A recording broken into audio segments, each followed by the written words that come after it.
by the end of this video, I'm pretty much guaranteeing that everyone that is viewing this video is going to fall into one of two categories.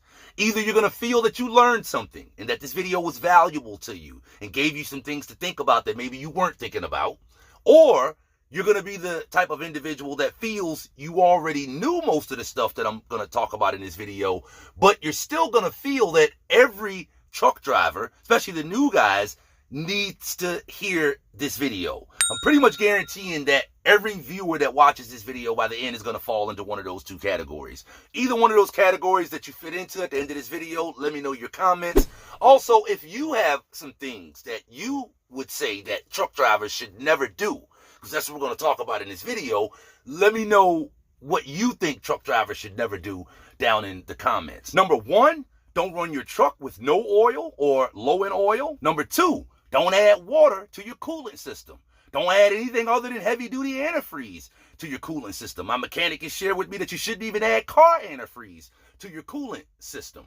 Typically, unless you flush your coolant system regularly, whatever you put in your coolant system is going to sit in there for a long period of time. And water tends to corrode rubber. So having water in your coolant system for long periods of time will cause seals and hoses to go out prematurely. Number 3, don't run your motor hot. Number 4, try not to low idle your truck for long periods of time. Now, I'm not a mechanic, and if you want to know more about this, go to the guy that does the work on the trucks at the company that you pull for. But when you're idling at low RPMs, essentially your oil pressure is not high enough to be able to get oil to the right places in the motor, to the top of the motor. So if you find yourself having to idle for long periods of time, try to idle your truck up a little bit so that you can increase your oil pressure. Number 5, when you finish using your power divider, be sure to cut it off, because you can damage something in your rears by leaving your power divider on, getting on the interstate, and running it for long periods of time. Number 6, don't run with low air pressure, especially at a steer tire. Number 7, if you run heavy regularly, then you need to stay on top of the air pressure in all of your tires. Number 8, if you run long miles, don't run recaps on your truck. Number 9, don't blindside back when you don't need to, when it's not necessary. Number 10, I would recommend you didn't use your Jake in icy or extremely slippery conditions. Number 11, don't come down a mountain or even a hill too fast. I have minimal experience with mountains, but the mountain or hill, whatever you want to call it, it was about 6 miles up and 6 miles down that I used to cross a few years ago. When I got to the top of the mountain, I was normally in 8th gear. That was the gear I'd have to drop to pull the mountain. And when I got to the top of the mountain, I would never accelerate. I would never put my foot on the accelerator. I would let the truck coast. And I wouldn't take the mountain in the highest gear because I didn't want the truck to get out of control. If your truck is in the proper gear coming down the mountain and your Jake brake is working properly, you shouldn't have a problem maintaining control of your truck coming down a mountain. Number 12, don't drive sleepy. Shouldn't have to say that, but a lot of us chasing that money, we end up finding ourselves driving sleepy. Number 13, don't try to reach in the freaking bunk when you're driving the truck. We've all done it before. This is one of the things I'll say, be careful if you have to do it. Whatever you're reaching for when you're driving, when you're operating the truck, if it's out of arm's reach, be careful. If you got to unbuckle your seatbelt to lean over or to reach in the back because you can't quite get it with your seatbelt on, do me a favor, keep your ass square in the seat. Number 14, don't multitask when you're coupling and uncoupling. You're on the phone, you're not thinking about what you're doing, you got your mind on something else, and before you know it, something has happened. You pulled from under the trailer and not dropped the landing gear, or like you've pulled from under the trailer and not undone the wires. Keep your mind on what you're doing, specifically when you're coupling and uncoupling. Number 15, don't pull off without fully inspecting a trailer. I'm talking to the guys that hook up to new trailers on a regular basis. Every time you hook up to a new trailer, you need to at least be checking the lights, you need to be checking the tires, you need to be checking the hub seals, you need to be checking, make sure you got a license plate. I can't tell you how many times when I was doing van freight that I went to pick up a trailer, and in some cases the trailer may have already been sealed, and I realized that the doors weren't closed properly. I can't tell you how many times I've seen guys back under a trailer and just pull off and not even inspect it.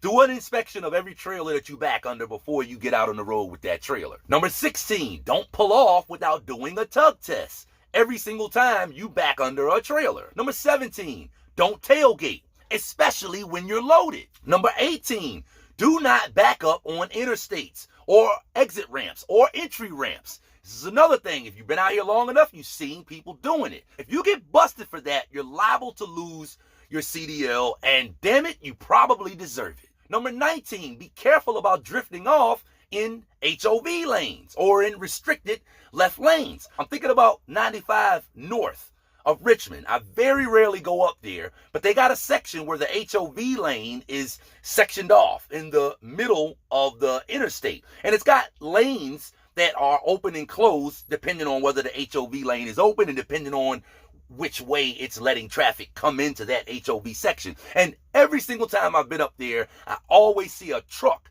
in the middle in that HOV section. And I'm like, how in the hell does a driver drift off and get in that middle section? Number 20, do not drop your loaded trailer just anywhere. If you haven't seen this before, the ground can collapse under a trailer. And in most cases, quite honestly, there's probably nothing that the driver can do. The point is, don't just drop your trailer anywhere when it's loaded. Do your best to make sure you're dropping your loaded trailer in a safe place. It's a bad feeling when you show back up to pick up your trailer and you realize it's sunk down in the ground. I've had that happen before. Number 21, do not depend solely on your fuel gauge. Most old school truckers will tell you you need to get in a habit of actually laying eyes in the fuel tank so you can know for sure how much fuel you got in your truck. More than one of us have been let down by a faulty fuel gauge. Number 22, a flatbedder told me this one. Don't cross the scales if you don't know how much weight you have behind you. He tells me if he can't scale out from the place that he's picking a trailer up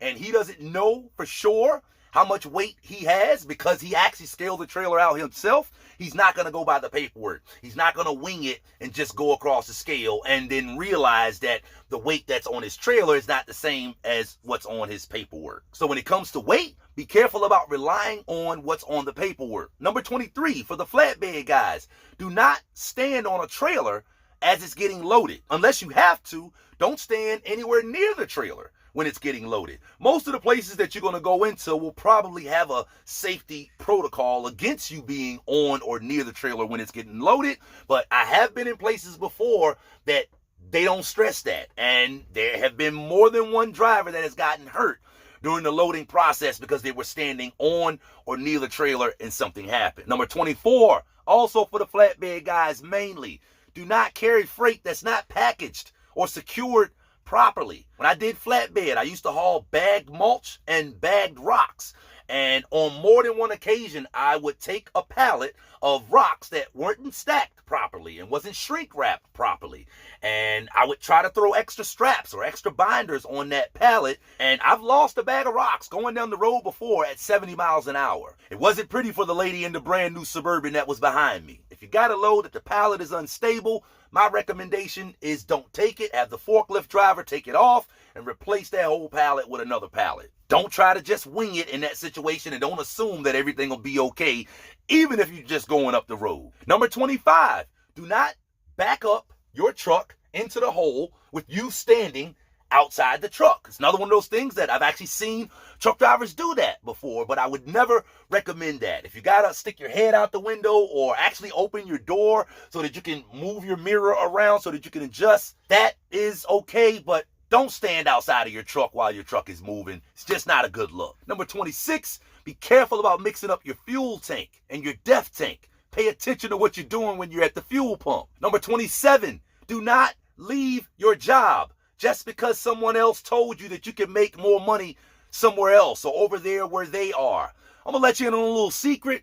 Most truck drivers are lying, at least to some extent, about their pay. There's always somebody that's gonna have a story about how they make more money than you. I don't care how much money you make, or about how they know somebody that makes twice as much as you and you need to consider that.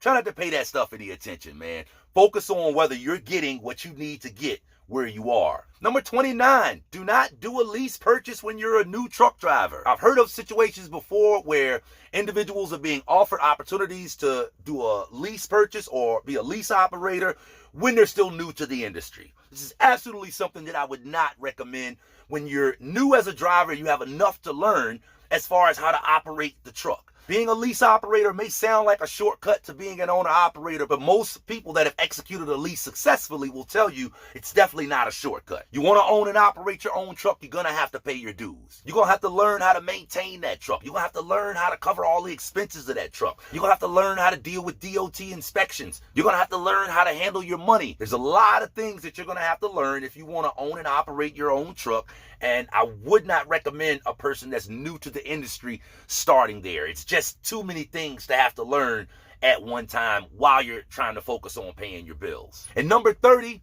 do not jeopardize your CDL or your trucking career for your carrier or for your company. Sure, you want to be a team player. Sure, you want to be there for the company when they need you. But don't jeopardize your CDL for your company. Don't be doing things that's going to cost you money, that's going to have you in court, or that's going to fall back on you in the name of being a team player, in the name of, well, I'll just do it this time and they'll take care of me on the back end, because most companies are not going to take care of you on the back end. So don't do things that's going to potentially jeopardize your money. You got to look out for you, because ain't nobody else out here looking out for you.